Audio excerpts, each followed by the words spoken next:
Mirada Económica. ¿Cómo están? Gusto de saludarlos. Bienvenidos, bienvenidas a Mirada Económica. Como todas las semanas, revisando las principales noticias de la economía, del bolsillo, las finanzas. Y un tema que, por supuesto, hemos estado abordando en las últimas semanas, últimos días, es del cobre. Claro, llegando a niveles históricos, todavía no, pero le falta poco. Y con proyecciones que tienen mucha influencia en lo que va a suceder en el país, en la economía, en una época de pandemia, con una vacunación, campaña de vacunación también, donde la industria tiene distintos puntos. Vamos a estar conversando del cobre, también de las distintas aristas de esto, aquí en Mirada Económica, junto al presidente del Consejo Minero, Joaquín Villarino. Joaquín, muchas gracias por acompañarnos en el programa. ¿Qué tal? Hola Nicolás, ¿cómo estás? Gracias por la invitación. A ver, si vemos el precio de los últimos días del cobre, es impresionante cómo esta tendencia se ha ido acentuando, pero si uno va hacia atrás y se remonta hasta el inicio del segundo semestre del año pasado, ya empezaba a mostrar algunos signos, precios que eran bastante positivos para el cobre y que obviamente también cuando se vuelve una tendencia, se va sosteniendo, tiene un impacto bien favorable en distintos puntos que vamos a estar conversando. ¿Cómo evalúas tú lo que ha sido el rally del cobre, pero por sobre todo la sensación que se da sobre este tema? Bueno, una tremenda noticia para el país en general, para el sector minero en particular.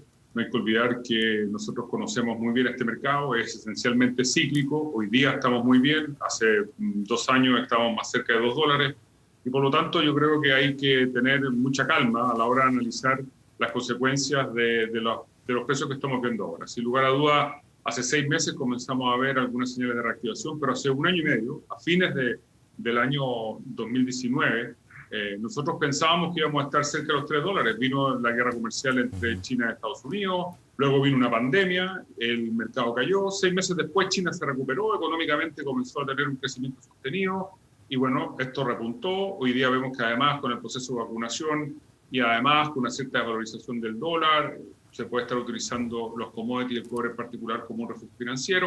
En definitiva, estamos viendo unos buenos resultados del precio del cobre, lo cual, reitero, es una estupenda noticia para el país y una muy buena noticia para el sector. Pero no hay que olvidar que esto es esencialmente cíclico y que todavía nadie ha dicho que existan los fundamentos para pensar que estamos frente a un nuevo superciclo. En esto me encantaría equivocarme y me encantaría tener un nuevo superciclo. Creo que sería estupendo para Chile, sobre todo atendida a la presión fiscal que estamos teniendo derivado de la crisis de la pandemia y también del estallido social.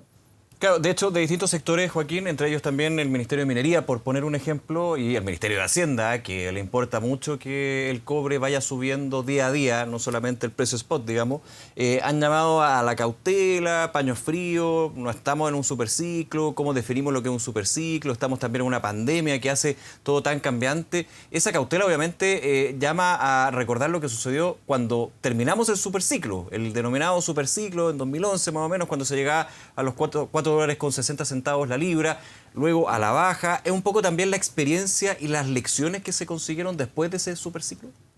Yo creo que hay varias consecuencias. El superciclo terminó efectivamente el año 2011, han transcurrido prácticamente 10 años, una década, y el precio promedio durante esta década ha estado más cerca de los $2,5 que de los $3. Claro. Hay que tener en consideración que el sector minero chileno, el de la gran minería, tiene un costo de producción que está sobre los $2, está cerca de los $2,2. Con precios cercanos a eso, a 2,5, hay prácticamente un 25% de la producción nacional que está en números rojos. Y eso ocurría hace menos de 2 años. Entonces, lo que es importante en este llamado que hace el gobierno a la cautela es a no tomar decisiones corriendo, a no tomar decisiones express, porque llevamos un mes y medio de muy buenos precios, estando sobre los $4 en menos de un mes. Entonces hay que tener sobre todo cautela, porque decisiones tomadas a la rápida por una señal que es el precio durante 30 días sobre los $4, menos de 30 días sobre los $4, puede tener consecuencias en el medio y largo plazo muchísimo más negativas. Y por lo tanto me parece que son llamados a la prudencia y a tratar con mucho cuidado, sobre todo las consecuencias que se derivan, las conclusiones que se sacan de tener transitoriamente precios altos. En ese punto, Joaquín, ¿cómo lo están tomando la industria, las mineras y también el ecosistema que se forma en torno a la minería, los proveedores de la minería, la infraestructura? pensando, por ejemplo, en un sector donde se ve que podría haber una mayor demanda, la oferta podría no aclimatarse, digamos, y por ende reactivar proyectos de inversión, y eso tiene efectos bien positivos en el trabajo y también en sectores como la infraestructura. ¿Cómo lo ves desde el punto de vista del sector privado y también estatal, considerando que ahí Codelco tiene un papel importante? Bueno, la verdad es que la gran minería del cobre no toma decisiones por precios circunstancialmente altos ni por precios circunstancialmente bajos. Nosotros sabemos que vamos a tener periodos de buenos precios y periodos de malos precios. Y los periodos de buenos precios, y sobre todo cuando son muy buenos precios, ayudan a paliar los problemas que tenemos durante los periodos de malos precios. Es decir, nos podemos pasar 2 o 3 años perdiendo plata. Y eso se puede pasar esos 2 o 3 años, porque los grandes yacimientos mineros no es como la pequeña minería que se prende y se apaga dependiendo del precio. Estos grandes yacimientos mineros siguen produciendo, y para poder cambiar esos periodos malos, que ha sido algo nada extraño en la historia del cobre, existen estos periodos buenos. Y por lo tanto lo tomamos con mucha cautela. Yo creo que una de las grandes conclusiones que se sacaron del superciclo anterior fue que el producir todo a cualquier costo, cuando los precios bajaban, resultaba altísimamente peligroso para la salud financiera de las compañías. Y hubo una crisis a nivel global, cambios de CEO o de gerentes generales de prácticamente todas las compañías, y entonces hubo un volcamiento al control estricto de costos. Y por lo tanto yo creo que la primera gran experiencia que no debemos repetir es que los costos se nos disparen por aprovechar, digamos, periodos de precios más altos. De hecho, después del superciclo se tuvo que... Perdona, Joaquín, yo recuerdo que después del superciclo, si no todas, gran parte de las compañías mineras tuvieron que apretar y reducir sus costos, ser más eficientes. Ahí, digamos, estaban las lecciones positivas, pero ese fue un ajuste, un apriete de cinturón que tuvo efectos muy nocivos y una mirada a futuro que era bien compleja. Muy compleja, digamos. Sí. De hecho, hubo periodos largos de pérdida de plata, de resultados negativos en muchas de las compañías, de las grandes compañías mineras a nivel global. No era solo un fenómeno chileno, y por lo tanto ha habido que ajustarse, porque además hay algunos costos que evidentemente no dependen de nosotros. Los costos de la energía, por ejemplo, no los fijamos nosotros.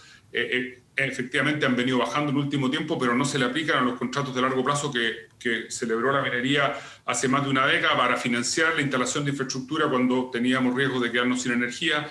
Los costos laborales, no obstante la disminución del precio del cobre a la mitad que teníamos en el superciclo, no bajaron a la mitad, siguieron subiendo. Según el estudio de la Comisión Nacional de Productividad, además Chile tiene un problema de productividad laboral importante, por lo tanto tenemos remuneraciones que son parecidas a las de los países mineros con los cuales competimos, pero productividades mucho más bajas, y están definidas cuáles son las causas de esa menor productividad. Y por lo tanto, yo creo que a la buena noticia que estamos viendo, porque yo creo que hay que estar contento por esto alivia al gobierno, alivia al país, alivia al Estado. Vamos a poder satisfacer de mejor manera las necesidades que tienen muchísimos chilenos. Tremenda noticia. La minería es tremendamente solidaria, y al contrario de lo que muchos quieren hacer creer, o de lo que muchos creen por falta de información, la minería tiene una alta tasa de tributación. Sí. Si usted compara los países mineros a nivel global, Chile es el segundo después de Australia, con un 44,5% de carga tributaria global. Y por lo tanto, de hecho, esto tú lo dices en relación a algunos mensajes, un tuit. Yo revisé Giorgio Jackson, si no me equivoco, el diputado Jackson, que decía que como estaba tan alto el precio, había que pensar rápidamente en sacarle provecho y aumentar el royalty, los impuestos a las mineras. Y tú, de hecho, tú le contestabas, está en un 45%, la malta a nivel internacional. Igualmente siempre ha sido un tema de discusión. Siempre ha sido un tema de discusión, y yo creo que lamentablemente hay malos entendidos, porque algunos dicen, por ejemplo, que hay que subir la tasa de impuestos de las empresas porque en Chile es baja, pero la verdad es que hay que mirar esto como un tema global. Y el tema global significa que hay que tener en consideración que la minería paga primera categoría, que la mayoría de las empresas pagan impuesto adicional porque son extranjeras, que la minería paga royalty, que tiene tasa entre el 5 y el 14%, depende de los márgenes operacionales, lo cual es una muy buena fórmula, que paga desde hace menos de un año un 1% sobre todas las inversiones que van destinadas a las regiones, que por supuesto paga patentes por los derechos de exploración, por las concesiones de explotación, que además paga impuestos territoriales o contribuciones. Es decir, hay que mirar toda la carga tributaria, y eso nos permite de alguna manera compararnos con el resto de los países.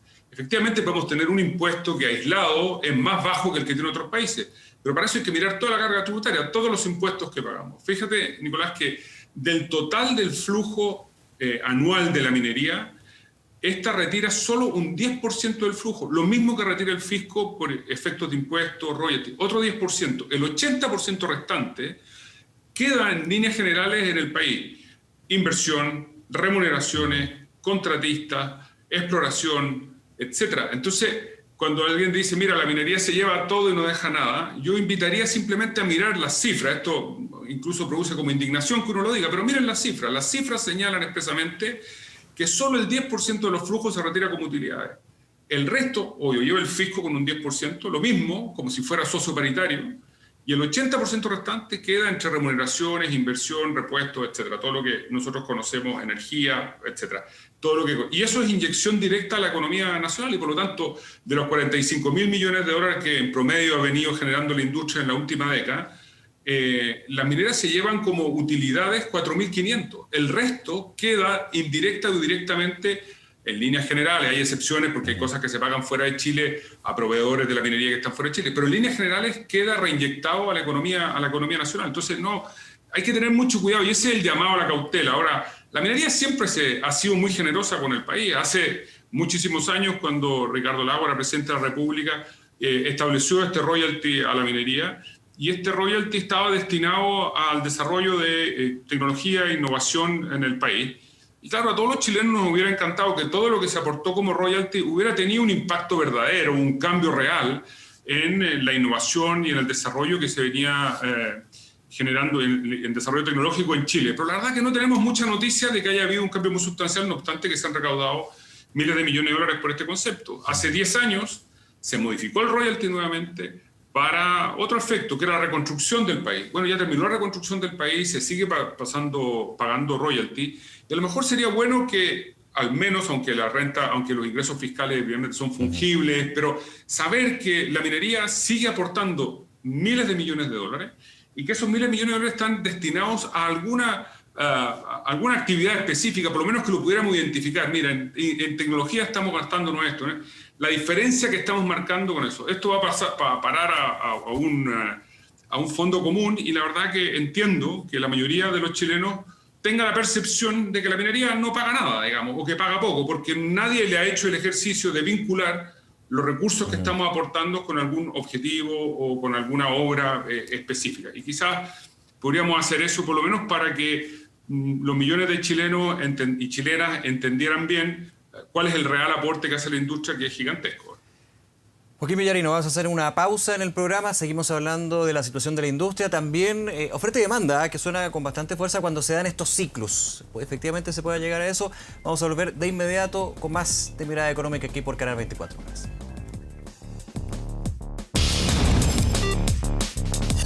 Mirada Económica.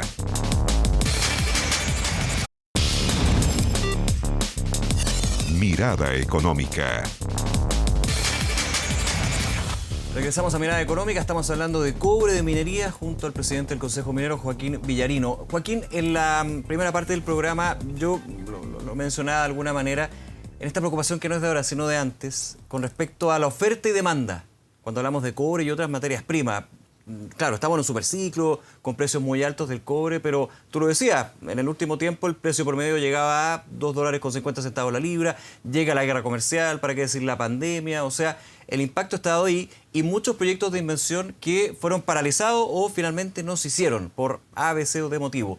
Ahora, la pregunta, la percepción que tienen ustedes en el Consejo Minero, ¿alcanza la oferta para la demanda desde China, desde los otros países con los planes de estímulo?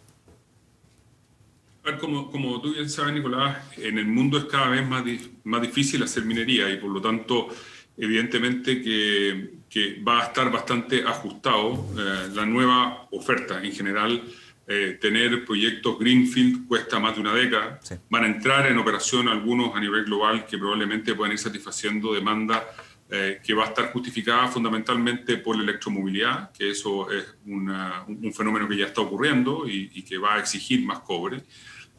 También por las energías renovables, mayores líneas de transmisión y también por la migración que estamos viendo sobre todo en China y en algunos otros países desde el mundo rural al mundo urbano. La urbanización también requiere de muchos metales. El mundo más sostenible en el cual está pensando el planeta requiere más minerales y por lo tanto va a haber efectivamente un incremento en la demanda. Ahora, hasta ahora no vemos que vayan a existir grandes descalces entre la oferta y la demanda, pueden serlo transitoriamente, pero si siguen habiendo las dificultades que hemos visto hasta ahora para obtener las aprobaciones para desarrollar nuevos proyectos, sin lugar a duda en el mediano plazo podría ocurrir un fenómeno como el que está insinuando. Y por eso yo creo que es muy bueno cuidar mucho la minería chilena. La minería chilena puede jugar un rol tremendamente bueno, positivo, en el desarrollo sostenible, por supuesto, de Chile y del mundo. Y por lo tanto creo que es un sector que hay que cuidar. Es un sector que además durante toda la pandemia logró continuar operando con grandes esfuerzos, con grandes protocolos de seguridad, sin incrementar el número de contagios en comparación con las localidades donde están ubicados o con el país en general. Trabajamos a veces con 30 o 40% menos de dotación y así logramos mantener la producción y hoy día estar aprovechando los buenos precios, lo cual es, reitero, una muy buena noticia para el país en general, que ha tenido una presión fiscal no vista históricamente o por lo menos en las últimas décadas. Joaquín, desde el Consejo Minero, un punto que está relacionado con esto es el tema de los permisos, de la desburocratización del sistema. Lo hemos conversado varias veces, de hecho, en el programa, también en el Reporte Minero. ¿Has visto algún cambio en esto? Lo planteo también por el escenario que se vive, por el sacar provecho de manera óptima, que finalmente ganen todos, como tú lo comentabas en el primer bloque, pero la preocupación que siempre han tenido desde el Consejo Minero y la industria es justamente eso, de que finalmente hay una pugna entre la minería mala y la minería buena, el bueno y el malo, digamos, cuando se trata de permisos para proyectos de inversión. Pensando en esto que yo decía, la oferta y la demanda, claro, puede haber un buen escenario del cobre y las materias primas, pero si no tienes que ofertar, se te va cayendo la competitividad también. A ver, yo creo que hay dos preguntas en lo que tú planteas, Nicolás. Lo primero es si hemos visto algunos cambios. Yo creo que este gobierno ha hecho un tremendo esfuerzo y exitoso, en parte con la Oficina de Gestión de Proyectos Sustentables. Creo que ahí se agilizó, no se cambiaron los requisitos, no se disminuyeron las exigencias, no se bajaron los estándares, pero sí se procuró que hubiera más eficiencia en el otorgamiento de estos permisos y creo que de manera bastante exitosa, respetando las funciones de cada organismo, respetando los requerimientos que establece la legislación o la reglamentación, y esto creo que ha sido bastante positivo. Es decir, una cuestión que ha sido positiva es que el Estado fue más eficiente, que yo creo que es una tremenda demanda que existe de la ciudadanía en muchísimos órdenes. No ha habido cambios de fondo legislativos. Lamentablemente, el proyecto de este gobierno para la reforma del sistema de evaluación ambiental no ha visto la luz y no lo va a ver durante este gobierno. Creo que ahí hace falta un tremendo acuerdo transversal, porque sí existe un acuerdo transversal que se logró bajo la Comisión Asesora Presidencial de la Presidenta Bachelet para reformar el sistema de evaluación de impacto ambiental, que era necesario ponerlo al día, que era necesario de alguna manera introducirle modificaciones que permitieran obtener mayor tranquilidad, mejor participación de la ciudadanía, mayor certeza jurídica para las empresas, y yo creo que eso es un tema pendiente y ojalá el gobierno que venga logre obtener el acuerdo para introducir esas modificaciones. Yo creo que, por una parte, entonces, creo que desde el punto de vista administrativo se han hecho algunas cosas bastante bien, y desde el punto de vista legislativo reglamentario lamentablemente no se han logrado los consensos para obtenerlo, no obstante grandes esfuerzos que se han intentado. Ahora, eso por una parte. Por otra parte, es la minería buena y la minería mala. Yo creo que la minería no está, a partir del año pasado, digamos, preocupada por su desarrollo sostenible. La minería lleva más de una década ya preocupada por ser sostenible. Y ser sostenible significa seguir cumpliendo su rol de aporte económico, que es uno de los pilares del desarrollo sostenible. En esto la minería creo que lo hace bastante bien. Contribuir al desarrollo social, otra tarea en la cual creemos que lo hacemos bastante bien, básicamente porque tenemos muy buenas condiciones laborales, hay buen crecimiento laboral, es un sector que además es capaz de incorporar nuevas tecnologías, abrir nuevas oportunidades. Yo creo que con las nuevas tecnologías además se van a abrir grandes oportunidades para la juventud y se van a abrir mejores oportunidades para las mujeres, que es un área donde estamos evidentemente al debe. Esta es una industria tremendamente masculinizada, pero ya llevamos 5 o 10 años trabajando con metas y con tareas. Y por último, el tema ambiental, que es el tercer pilar del desarrollo sostenible, es un tema en el que hemos venido trabajando también arduamente y no estamos ahora improvisando. Es decir, este es el sector que tiene ya un 25% de su consumo de recursos hídricos provenientes del mar y que en menos de una década vamos a estar en el 50%, agua desalada y sin desalar. Es el gran promotor de la instalación de energías renovables, básicamente porque todos sus contratos de largo plazo los ha estado cambiando para satisfacer sus demandas con energías limpias. Hemos firmado convenios de eficiencia energética y nos hemos comprometido públicamente hace poco con la disminución de la emisión de gases de efecto invernadero, el único sector que lo ha hecho públicamente. Yo diría que en temas de tranque de relave también tenemos las grandes mineras un tremendo trabajo, conscientes de que hay algunos tranques de relave de otros sectores mineros que lamentablemente constituyen un pasivo malo para el país. Pero en líneas generales yo diría que este es un sector que ha venido trabajando en su desarrollo sostenible, que está súper comprometido, que si tiene que contribuir a ese mundo más sostenible, si tiene que contribuir con más minerales para que tengamos más energías renovables, para que tengamos electromovilidad, etcétera, no lo puede hacer de cualquier manera, que producir sosteniblemente además es más caro, ojo, que no es más barato, es más caro, va a significar mayores y eso justamente, ¿cómo influye en un eventual superciclo? Si lo queremos poner en el tema con que iniciamos el programa. Bueno, yo creo que lo más importante es que estamos haciendo una apuesta por diferenciarnos al final en la producción de cobre. En los commodities quizás pueden tener una diferenciación a nivel global y que el cobre chileno sea un cobre que se produzca con agua de mar desalada y sin desalar y solo con energías renovables, probablemente va a tener un reconocimiento a nivel económico por parte de inversionistas, en primer lugar, que hoy día están teniendo muchísimas más exigencias a la hora de decidir dónde colocan sus recursos, por consumidores finales, por productores de algunos productos, valga la redundancia, que empiezan a exigir, oiga, ¿cómo produce usted este cobre? ¿Hay trabajo infantil? ¿Paga sus impuestos? ¿Hay transparencia en sus impuestos? ¿Cuáles son las condiciones laborales de la línea de proveedores? Etcétera. Entonces, creemos que eso que es el desarrollo sostenible, que es verificable, auditable, etcétera, es en lo que hay que poner mayores esfuerzos para que la industria minera chilena sea una industria de verdad de categoría mundial y que nuestro cobre termine valiendo más que el cobre que se produce en otros países donde no existe esta preocupación. Pero para eso hay que cuidar a la industria, que la industria ha venido cuidando el país durante muchísimos años y creo que vale la pena poner un poco de pausa y de tranquilidad frente a la euforia que estamos viendo por un mes de muy buenos precios y que entiendo que existe alegría, digamos, si todos la tenemos. Pero ojo con tomar decisiones a la rápida que pueden terminar perjudicando. Miren lo que ha ocurrido con el informe del Instituto Fraser canadiense, que establece una prioridad de los distritos mineros a nivel global. En el último caímos. ¿Y por qué caímos?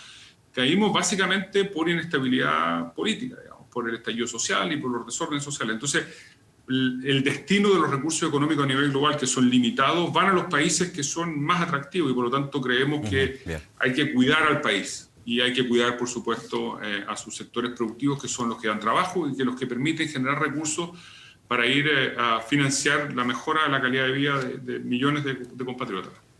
Joaquín Villarino, nuevamente muchas gracias por acompañarnos aquí en Mirada Económica. Que estés muy bien.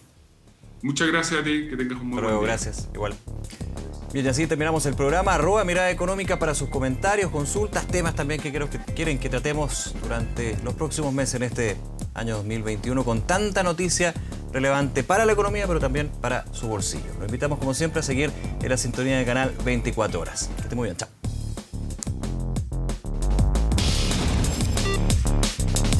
Mirada Económica.